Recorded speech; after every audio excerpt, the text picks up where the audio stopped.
aqui, ok? Cantares de Salomão é uma história de amor que glorifica o amor puro e natural e focaliza a simplicidade e a santidade do matrimônio. O significado típico dessa história pode inferir-se do fato de que, sob a figura da relação matrimonial, se descreve o amor de Jeová para com Israel. Oséias, capítulos 1 a 3, é um exemplo disso. Isaías 62, já citado, lido, 4 e 5. E o amor de Cristo para com a igreja, Mateus 9, 15, 2 Coríntios 11, 2, estávamos lendo quando houve esse travamento aí, e Efésios 5, 25, Apocalipse 19, 7, que diz que é bem-aventurado os convidados para as bodas do Cordeiro. Bem-aventurado aqueles que são convidados para as bodas do Cordeiro. E as bodas do Cordeiro é o quê? É o casamento. É o casamento que haverá de Cristo com a igreja. Por enquanto, ela é a noiva. Aqui, ó, tem um versículo, ó. O Espírito e a noiva dizem, vem. Você vai ver trocado porque estou na frontal. Aí sai atravessado. Mas aqui é o versículo. O Espírito e a noiva dizem, vem. Aquele que ouve, diga, vem. E quem quiser, receba de graça a água da vida. Amém? Apocalipse 21, 2, diz que vai descer do céu quem? A nova Jerusalém, ataviada e adornada como uma noiva para o seu esposo. Então, irmãos, o livro de Cantares tem muito a ver, tem essa figura retratada, essa simbologia, mas que retrata, assim como, por exemplo, veja só, um pai, ele vai expressar para seu filho quem Deus é. E então, a igreja e Cristo, ela é uma comparação do casamento na Bíblia, ok? Sugere-se o seguinte tema: o amor do Senhor para com seu povo é tipificado pelo amor da esposa e do esposo. Note, ao ler este livro, o estudante deve recordar-se de que está lendo um poema oriental. Irmão, isso é um poema. Gosta de poema? Pois está aqui um poema. E poema de amor, né? Um poema oriental. E que os orientais usam uma linguagem clara nas mais íntimas das questões. Uma clareza de linguagem estranha e, algumas vezes, desagradáveis à maioria dos ocidentais. Então, um choque de cultura, não é? Um choque de cultura. Vai ter coisa na Bíblia que você vai ler e vai ter que entender por que estava acontecendo aquilo e como era o costume da época. Por exemplo, o Jardim do Éden. O ser humano não usava roupa, né? No Jardim do Éden. Está lá em Gênesis. Diz que o homem e a sua mulher estavam nus e não se envergonhavam. Você vai rasgar isso da Bíblia? Está lá, meu irmão. Está lá. Está lá.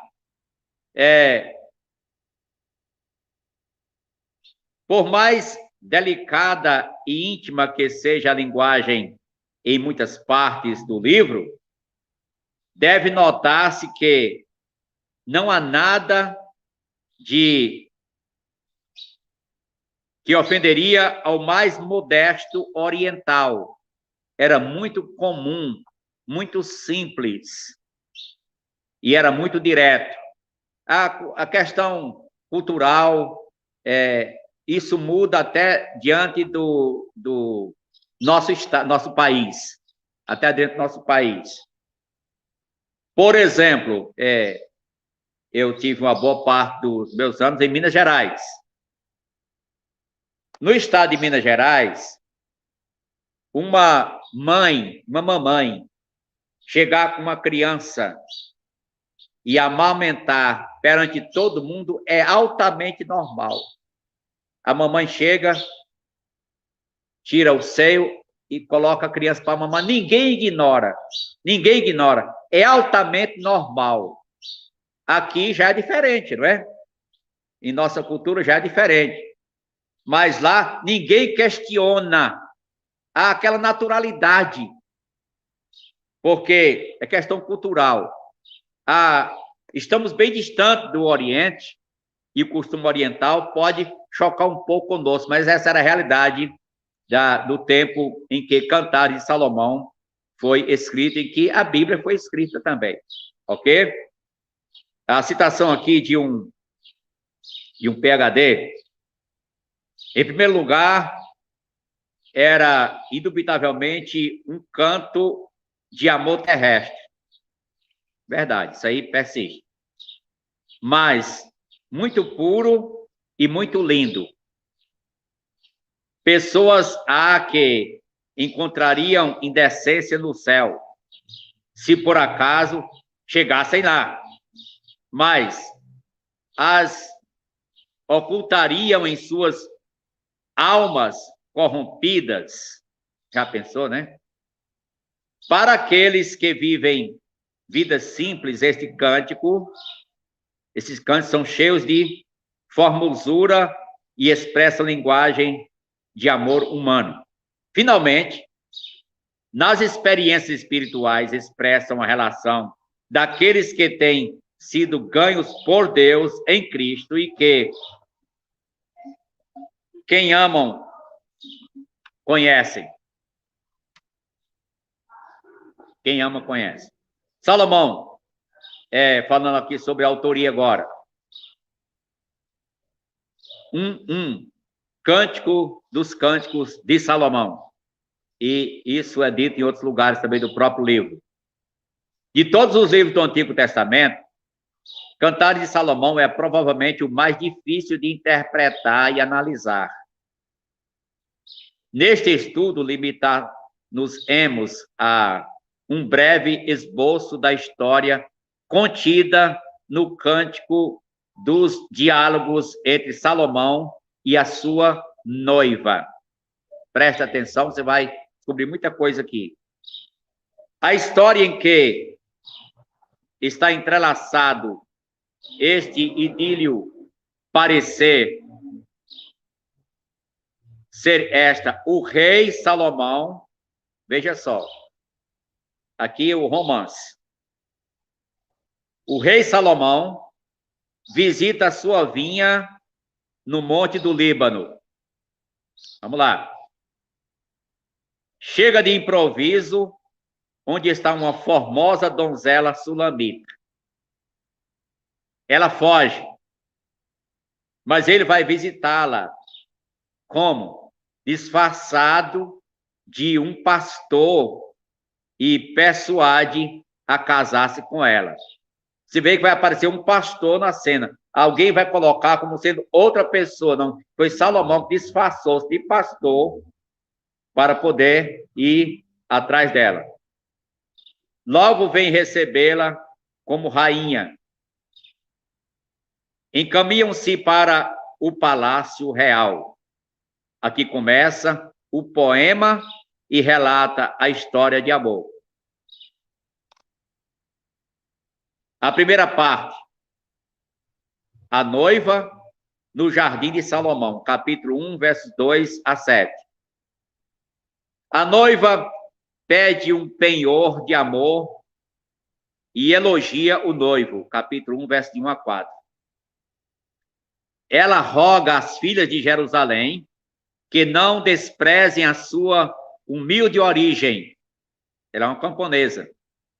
E pergunta onde o seu noivo. As donzelas respondem em uníssono. Você vê um coro. É as donzelas que falam nesse coro. A noiva fala, o esposo fala, o noivo também, e há um coro em uníssono das donzelas. Segue-se, então, uma conversa entre Salomão e sua noiva, capítulo 1, versos 9 a 2, 7. Salomão fala, versos 9 a 11. A noiva fala, 12 a 14. Salomão, 1, 15. A noiva, 1, 16 a 2, 1. Parece que ela fala mais que ele, né? Fala mais que ele. Salomão, 2, 2. A noiva, 2, versos 3 a 7. Aqui é a primeira parte. Segunda parte. As recordações da noiva. Capítulo 2, 8 a 3, 5. Recorda a visita de seu amado na primavera. Versos 8 a 17 do capítulo 2. Segundo, recorda um sonho referente a ele. Ela estava sonhando, né? Capítulo 3, de 1 a 5. Terceira parte, as núpcias. Capítulo 3, verso 6 até 5, 1.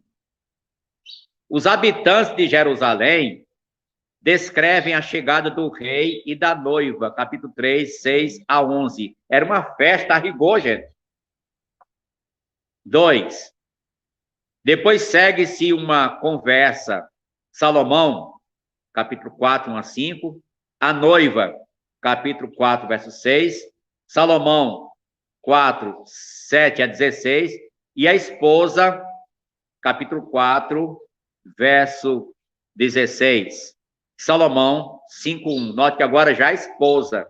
Não é mais a noiva, agora já esposa, já o casamento.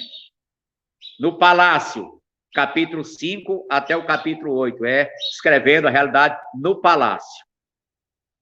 A esposa relata um sonho que teve referente a Salomão. Sonhou que ele partiu e que ela, ao buscá-lo, ela foi maltratada pelos guardas da cidade. Alguém descreve isso como sendo algo que aconteceu aqui, foi um sonho que ela teve. No sonho, ela pergunta, por que ele, as filhas de Jerusalém, e descreve sua formosura. Então, falando da formosura do seu esposo. Salomão entra e a elogia. Capítulo 6, versos 4 a 9. O diálogo entre o coro de donzelas e a esposa. O coro, capítulo 6, verso 10. A esposa, capítulo 6, verso 11.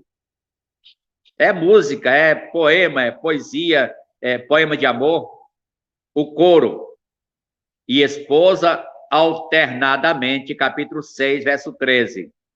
O coro, capítulo 7, verso 1 a 5.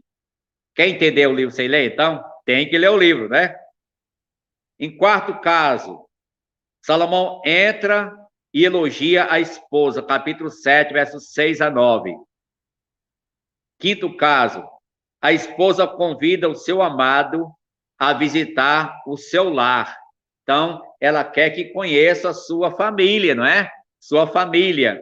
Lembra que ela havia dito, me puseram por guarda de vinha, e a vinha que me pertencia não a guardei, porque ela falou que seus irmãos se irritaram contra ela e colocaram para trabalhar na vinha. Mas ela quer que Salomão vá visitar a sua família, conhecer sua família, né? É algo assim importante. Aqui fala do lar, capítulo 8, verso 5 a 14. Os habitantes do país falam, no capítulo 8, verso 5, com muita admiração, sobre a noiva e sobre o rei Salomão e a sua esposa, né? A esposa. Seus irmãos, capítulo 8, verso 8. A esposa, 8, 10 a 12. Salomão, 8, 13. E a esposa, 8, 14. Eu quis dar apenas essa introdução para você ver que vale a pena ler Eclesiastes com esse pensamento, né? E de uma realidade, de uma convivência de noivado até o casamento, e que era Salomão com a Sulamita, tudo no S, né? Tudo na consoante Salomão Sulamita, e que então deixou esse registro tão nobre e que ilustra muito bem o relacionamento que Deus tinha com o seu povo e também o relacionamento que Cristo tem com a igreja. Ilustra, serve para ilustrar. Então, de uma certa forma, e se enobrece o sagrado matrimônio, que foi Deus que o criou, lá no Jardim do Éden, fez o casamento de Adão e Eva, e mostra exatamente o desenvolvimento disso na história, o progresso da família, e então deixou esse livro para mostrar essa realidade sobre o esposo, a esposa, o namorado e a namorada. Como disse no início, a namorada que vai na casa da namorada conversar bobagem, porque não tem o que falar, não tem conteúdo. Leia bons livros, leia a palavra, você vai ter algo para dizer e construir, de edificar a vida de ambos e preparar para um futuro promissor como noivo e o futuro como casado, que é o alvo do noivado, sim.